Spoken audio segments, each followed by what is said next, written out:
So, hello guys, ayan. So, nagluluto ako guys ng ating hamburger. So, ayan. Ito guys ang aming pang dinner ngayong gabi. So, ayan. Ayan guys. Meron kami dito. Ayan, hamburger. Ayan.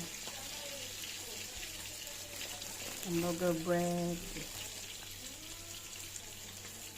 At meron kami dito salad. Ayan. Lagay tayo guys dito ng olive oil.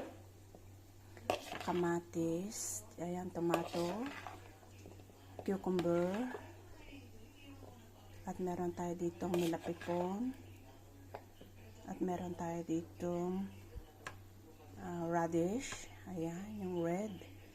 At meron tayo ditong bell pepper na lagay. Bell pepper na red. At saka kasa. At konting asin. At lemon. Ayan, naglagay tayo dyan sa ating salad. Ayan. At meron tayo dito guys na french fries. Ito guys ang ating french fries. Ayan. So, luto na ang ating french fries. Ito guys ang aming dinner for tonight.